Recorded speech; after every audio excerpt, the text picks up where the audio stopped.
plaisir de vous rencontrer encore aujourd'hui sur cette expérience inoubliable.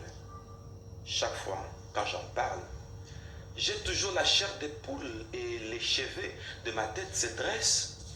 Je sens comme si ça vient de se passer que hier.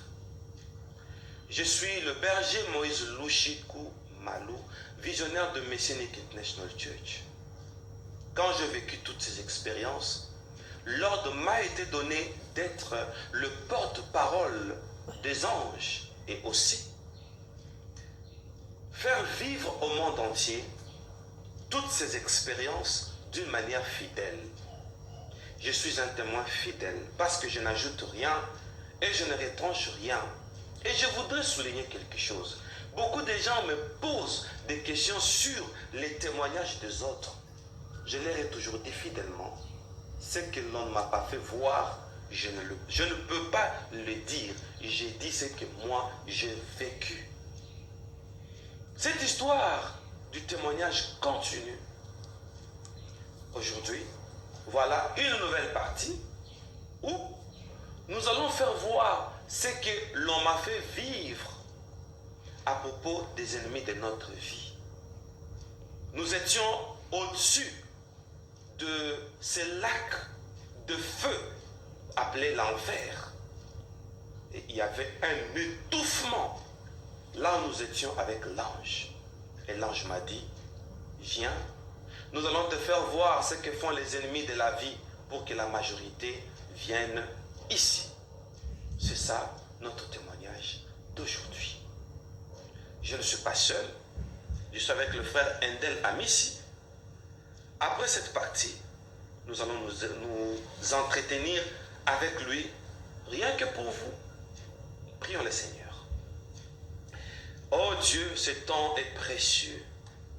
Nous le proclamons sacré pour notre édification, pour l'édification du monde entier. Seigneur, dirige nos paroles. Fais que nous ne puissions rien oublier et rien ajouter. Alors ce temps est béni. En nom puissant de Jésus-Christ. Amen. Voilà. Cette histoire prophétique continue. Cet ange m'a tenu à la main droite. Nous avons pris un vol jusqu'à déboucher sur la grande artère de Kinshasa, appelée le boulevard du 30 juin. Nous étions en train de survoler et j'étais tellement curieux de savoir que font les ennemis de la vie pour que la majorité aille en enfer.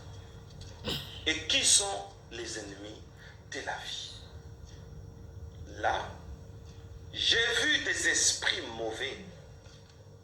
Mais curieusement, ils étaient en grand nombre avec des aiguillons sur leur main droite. Ils étaient nombreux et je me suis posé la question. Nous empruntons régulièrement ces boulevards. Mais pourquoi nous ne voyons pas ces esprits? Vous savez, j'ai compris que nos ennemis sont tellement invisibles et nous n'avons pas les yeux spirituels pour les identifier. Mais ils sont là, travaillant pour que la majorité aille en enfer. Un constat, il y avait plusieurs parmi eux, ils étaient habillés comme nous voyons dans les films, les ninjas, la majorité. Et je n'ai jamais compris pourquoi cette représentation. La majorité, c'était comme des ninjas. Ainsi, nous étions en train de survoler le long du boulevard. Et j'ai vu ces ennemis de la vie. Avec toute curiosité possible, je voudrais savoir qu'est-ce qu'ils font le long du boulevard. Et l'ange qui survolait avec moi me dira, ils sont partout comme ça. Surtout, ils visent les endroits publics. Avec des aiguillons à la main. Et il m'a dit, cet ange, tu vois ces aiguillons? Tu as entendu parler des aiguillons, de l'aiguillon de la mort. c'est ce que ces ennemis de la vie ont. Leurs objectifs, c'est de communiquer la mort. Et nous allons te parler de la mort sous quelques aspects. Nous allons parler de la mort. Ce que le diable fait pour que la majorité aille en enfer. Là, j'ai vu les ennemis de la vie, ces esprits mauvais, ces démons, se promener avec des aiguillons et ils étaient en train de poignarder vers l'épaule, du côté du dos, du côté droit. Et ils poignardaient les innocents comme ça, en masse, en désordre. Quand on vous poignarde, vous partez avec l'aiguillon. Et l'ennemi reste sans aiguillon. Ils ont poignardé des personnes. Et j'avais la capacité d'écouter même les paroles que les gens disaient. Et je me suis rendu compte qu'il y avait une fille là au boulevard qui avait son téléphone. Quand seulement on l'a poignardée, je fais un constat. Elle a plongé sa main dans son sac à main. Elle a pris un téléphone. Elle a composé un numéro. Et j'étais curieux pour dire pourquoi on la poignarde directement. Elle prend un téléphone. Elle appelle quelqu'un au téléphone pour dire voilà, donc je n'avais pas entendu le nom, voilà, je suis David, je suis d'accord pour la proposition que tu m'avais présentée la fois passée. Aujourd'hui, j'ai changé d'avis.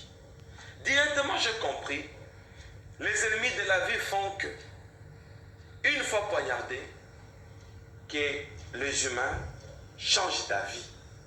Et maintenant, ça devient un avis contraire, un avis négatif. Et j'ai compris, d'après l'explication de cet ange, le passage qui dit que votre oui soit oui, que votre non soit non. Ce qu'on y ajoute vient du malin, et j'ai vu le malin là. Ce sont les ennemis de la vie. Et j'ai compris directement que cette fille a été draguée par un homme. Elle a refusé. Et à cause du poignard, elle a changé d'avis. Et ils se sont fixés rendez-vous. Ils sont allés jusque dans un hôtel. Et je connais cet hôtel. C'est dans mon quartier. À ma campagne. Dans la commune de Ngaliema. Ils sont entrés dans un hôtel. Et souvent, quand il y a les embouteillages, je passe par là. Et chaque fois quand je vois cet hôtel, c'est près d'une police, vers la station Ma Campagne, pour ceux qui connaissent Kinshasa. Et j'ai vu cette fille aller à l'hôtel, d'après les rendez-vous qu'on lui a donnés immédiatement par ce monsieur qui lui a dit, rencontrons-nous telle place, directement à l'hôtel. C'est déplorable.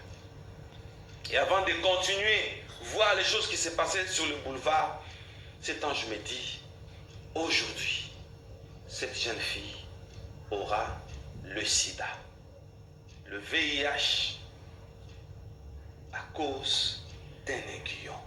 J'ai compris que la mort, c'est tout un processus. Il y a beaucoup de gens qui sont destinés à la mort, mais qui pensent faire encore la vie, alors qu'ils ont déjà l'indice de la mort sur leurs épaules. Et pourquoi seulement aux épaules? Là, on ne m'a pas dit. Ce que je sais en tant que prédicateur, Jésus a porté sa croix sur son épaule. Ce que je sais, quand on est chef, ses grades se font voir sur l'épaule.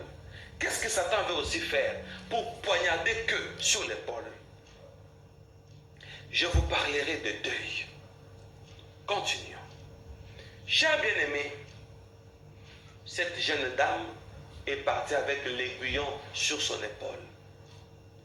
Cet aiguillon va la conduire aux actes incontrôlés. Jusqu'au jour de la mort, le démon propriétaire de l'aiguillon ne viendra que le jour de la mort, parce qu'il deviendra un esprit de contrôle. Il contrôle son aiguillon. Il est sûr de l'impact de son aiguillon parce qu'il sait que la personne victime va changer d'attitude.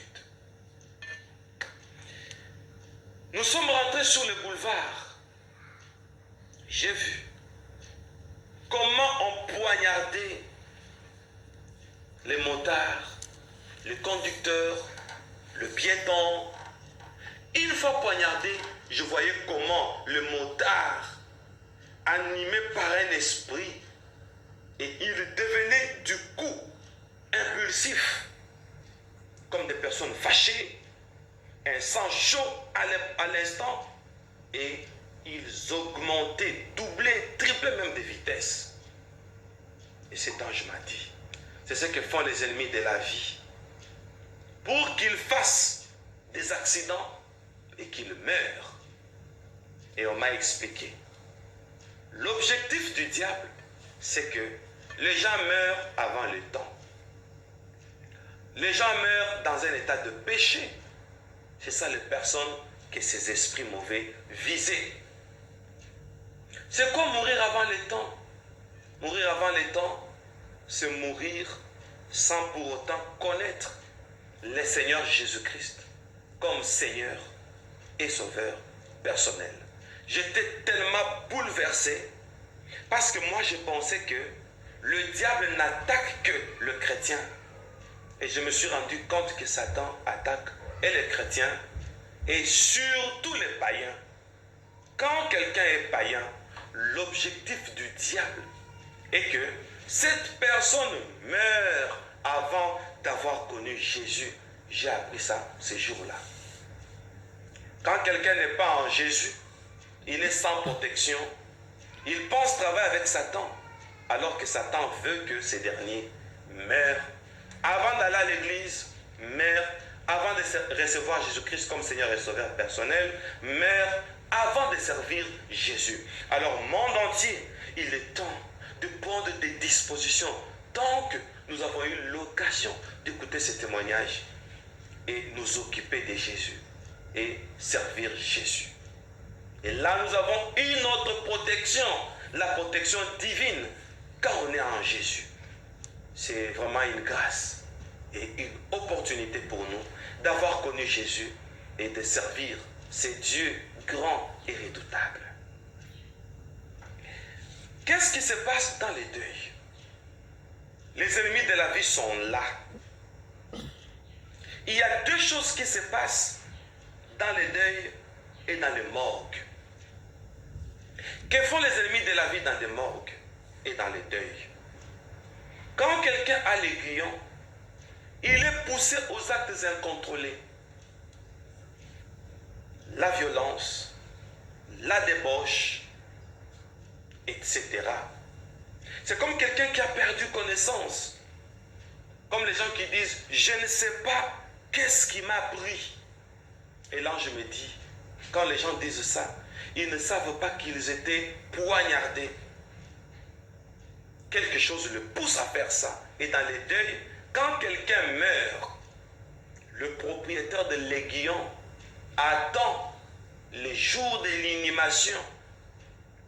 Les jours de l'inhumation, c'est-à-dire l'enterrement, c'est là que le démon va récupérer son aiguillon et il va regarder dans la foule. Que ce soit un membre de famille ou pas, dans la foule, qui pourra gérer cet aiguillon-là? Parce qu'il sait que celui qui est mort, conduit à la mort par une bévue, est parti, c'est-à-dire son esprit est parti. Maintenant, comme l'aiguillon est là, il prend l'aiguillon.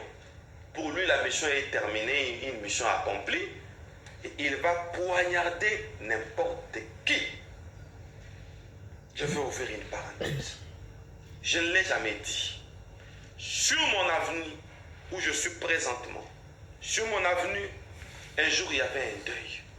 Je me suis dit, bon, il y a une voisine qui a perdu sa mère, je dois aller consoler cette famille. Il y a une autre culture où, quand quelqu'un meurt, de la morgue directement au cimetière pour l'enterrement. Mais il y a dans d'autres cultures, on amène le corps à domicile. Et là, il y a un recueillement, après quoi on l'amène quelques heures à l'enterrement. Et le corps était là, exposé dans la parcelle.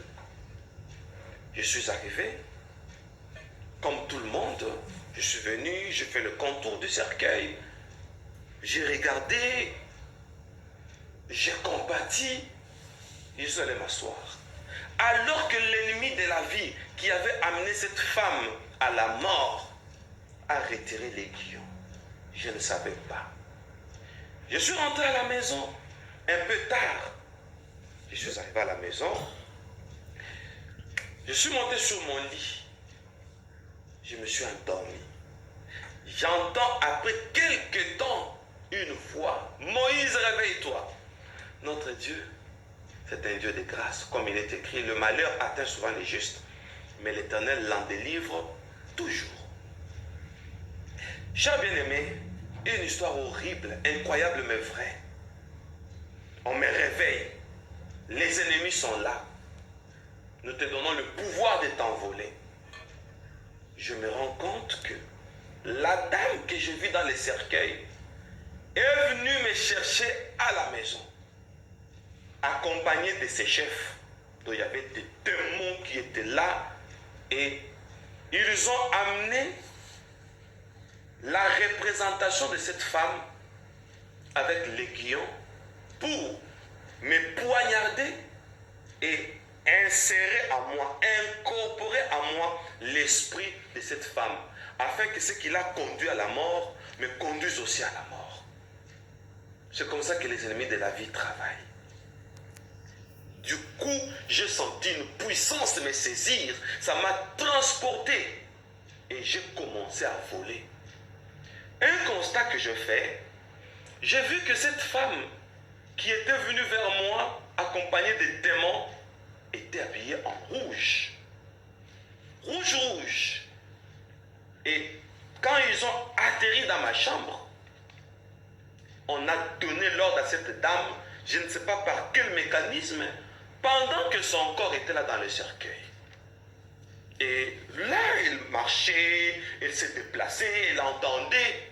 C'était un peu compliqué pour moi.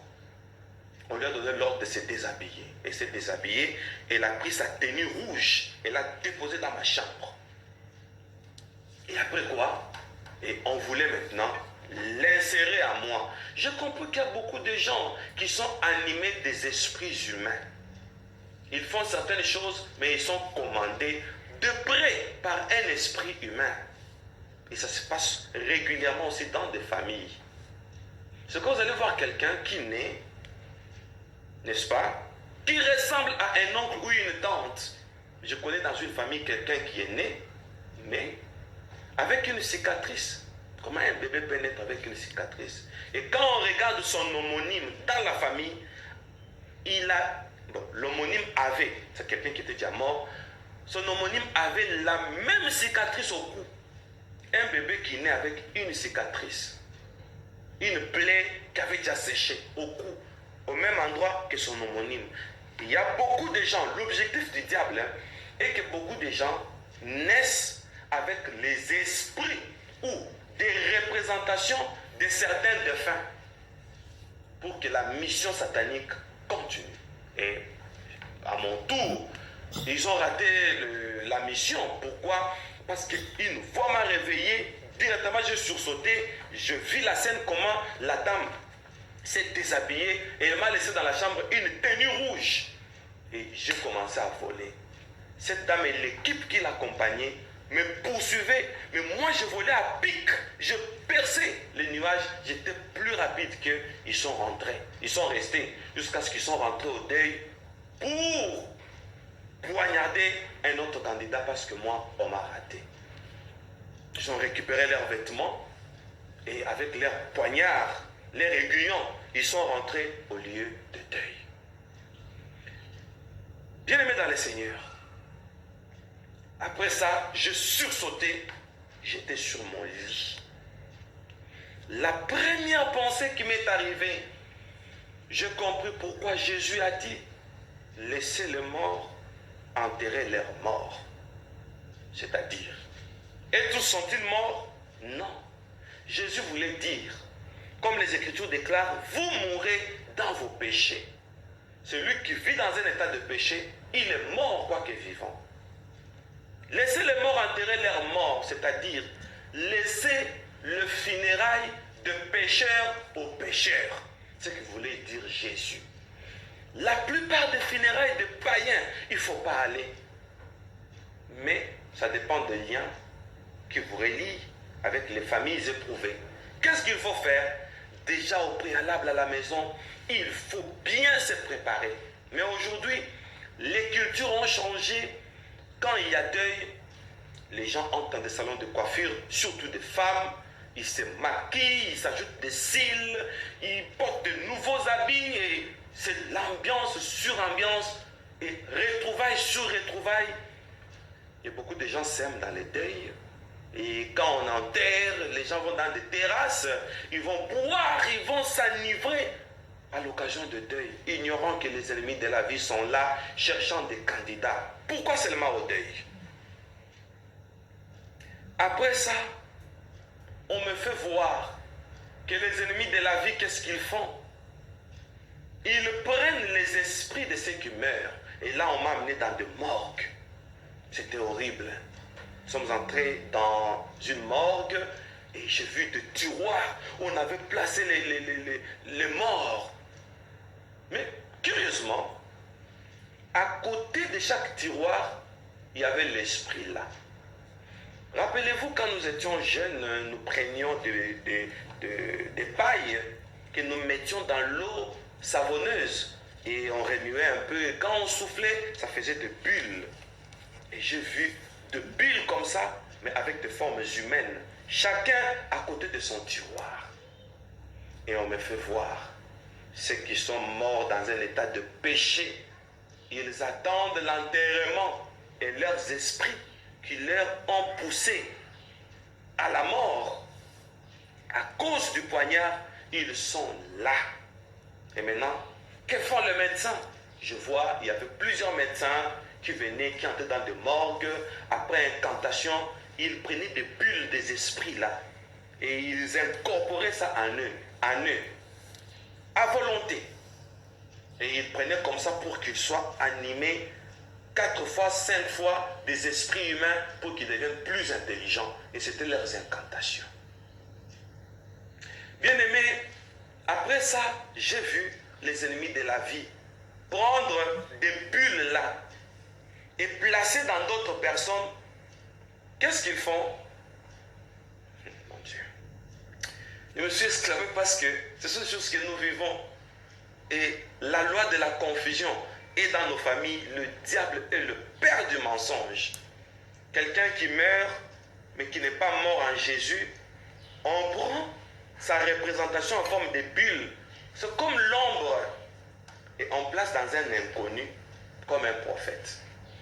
Et l'ange me dit, ce prophète-là va rentrer dans la famille du défunt. Mais il a l'esprit du défunt. Il commence à vous dire des choses.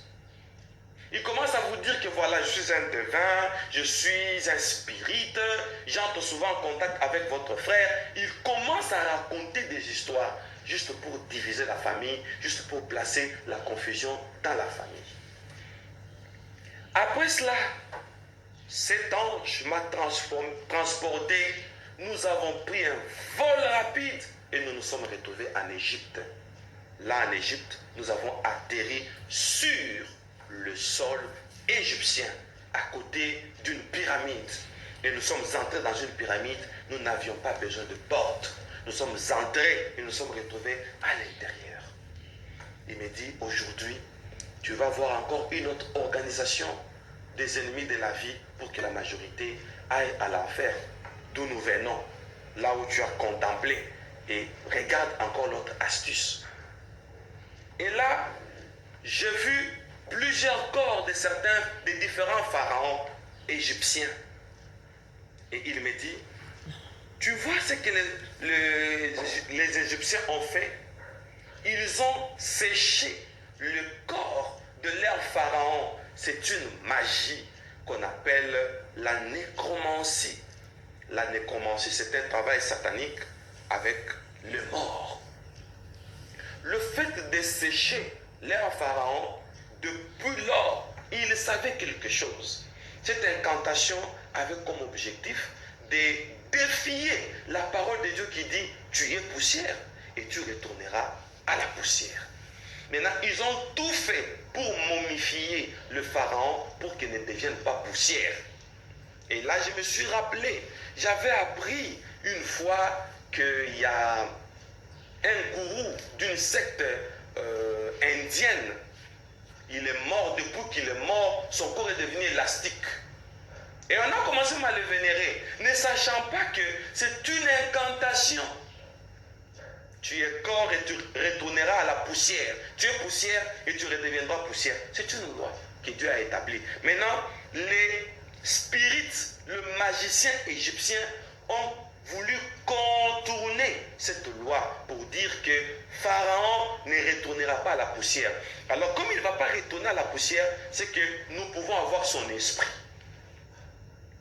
Alors, les Égyptiens, dans des pyramides, ont fait ce système de pyramides, de garder leur pharaon afin de rester en permanence avec leurs esprits. Et comment ils font? Vous avez déjà remarqué dans certaines pratiques où on enterre des personnes vives. Vous avez déjà vu ça? Et c'est là qu'on m'a bien expliqué. C'est quoi le principe? Quelqu'un qui est vivant, on dit que non, Pharaon est mort, etc. Il faut que ses esclaves entrent avec lui dans la tombe. Et on prend 15, 20, on prenait même 30. On prend 30 vivants, on le place dans la tombe et on l'enterre avec le pharaon. Et après, ils sont restés là-bas dans la pyramide. Parce qu'il y avait des tombes là-bas dans des pyramides. On creuse tout à l'intérieur de la pyramide et on place le pharaon dedans. Et on faisait même des caves comme ça, en forme de maison. Et quand ces victimes vont mourir avant le temps, ils sont momifiés avec le pharaon et ils vont profiter pour utiliser leurs esprits. L'objectif, c'est que le corps soit momifié pour que l'esprit reste permanent afin de défier la loi de Dieu qui dit quand on meurt, le corps rentre à la poussière et l'esprit va chez Dieu. Mais comme elles ne connaissent pas Dieu, leurs esprits errent. Je pouvais parler de beaucoup de choses sur le phénomène monstre, mais je ne peux pas le dire comme ça aux médias parce qu'il y a même les enfants qui nous suivent. Mais on va voir comment présenter cette émission sur le monstre autrement. Les gens qui se suicident, les gens qui font les avortements, tout ça. Qu'est-ce qui se passe après? C'est scandaleux.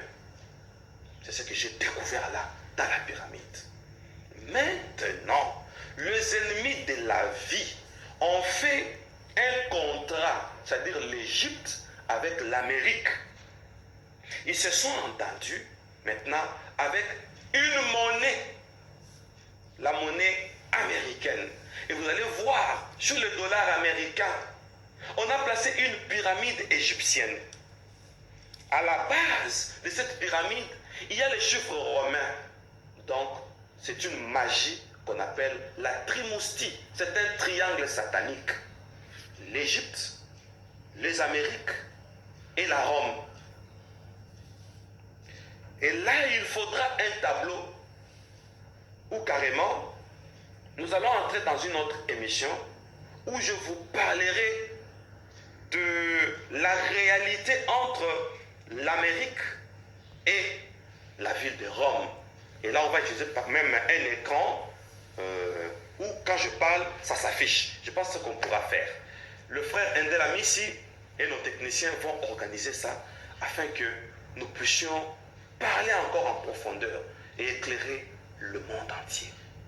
Ainsi, on me fait voir par l'ange que sur les dollars américains, vous allez voir le dollar. Les dollars que vous voyez, c'est toute une incantation. Ça a une couleur verte.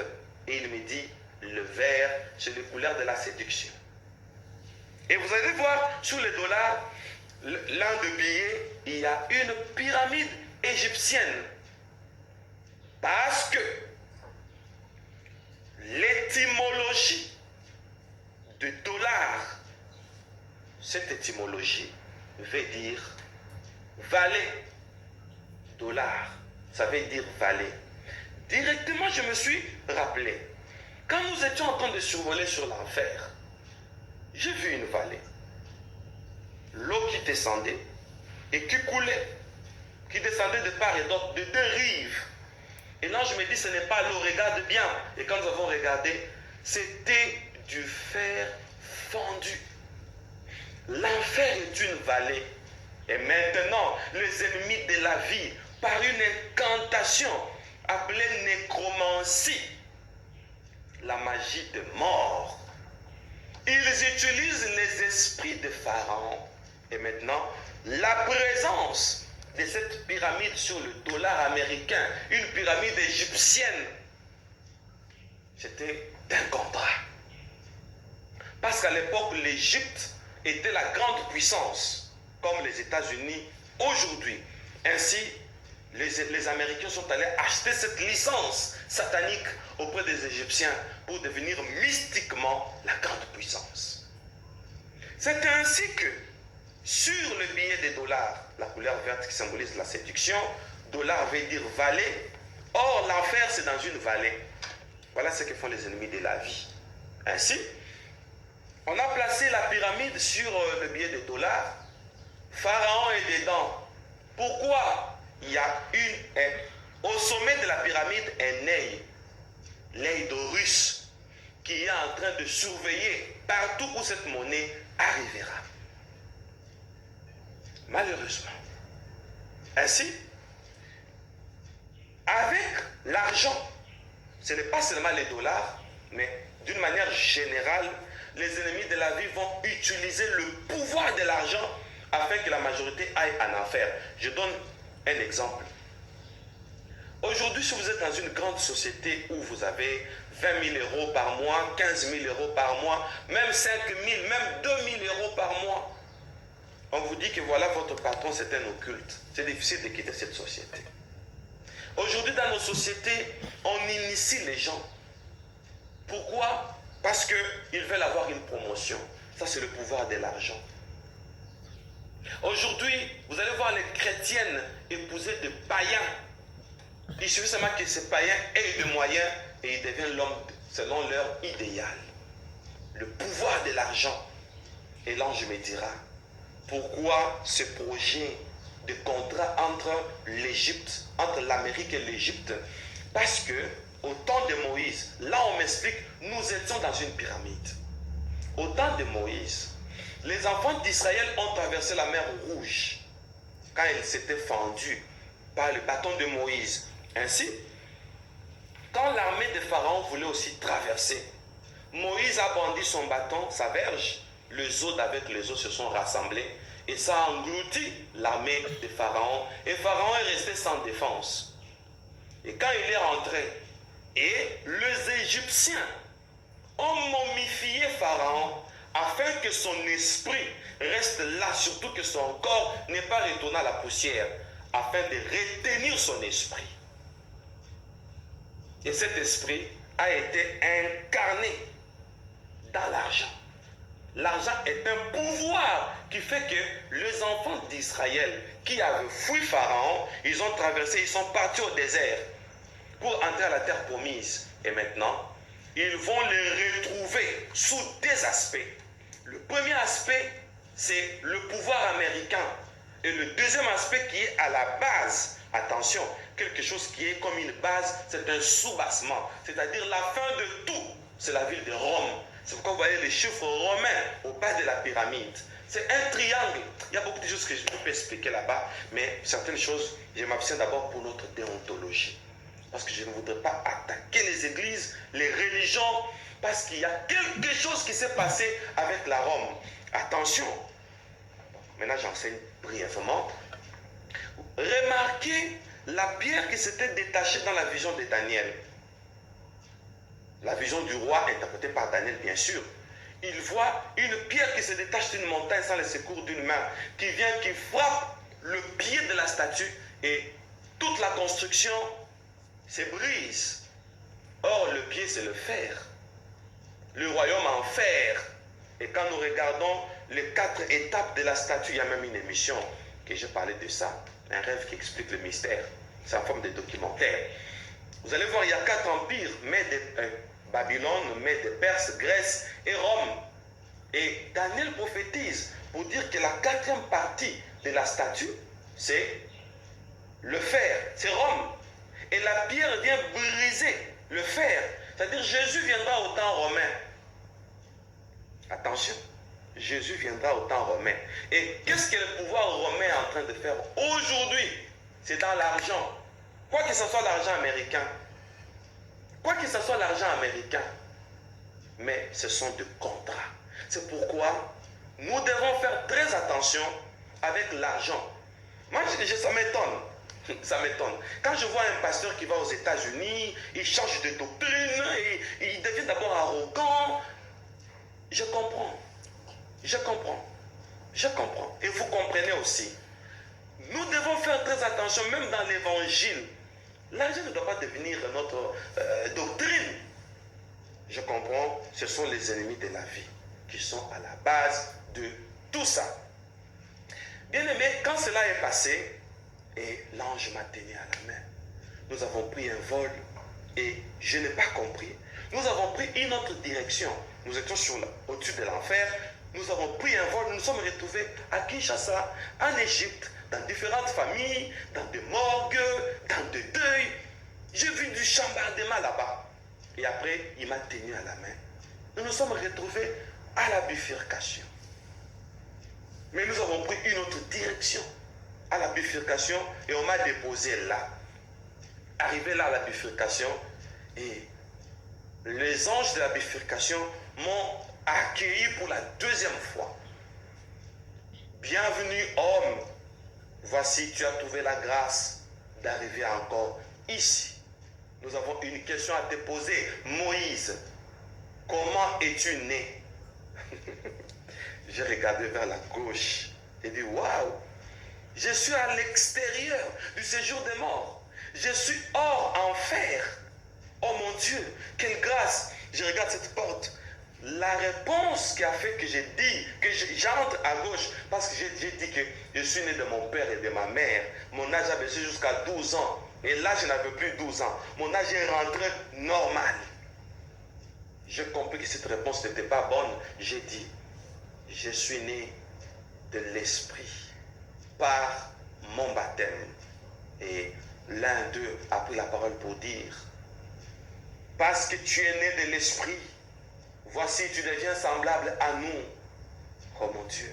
Alors monte, deviens léger, va vers la droite.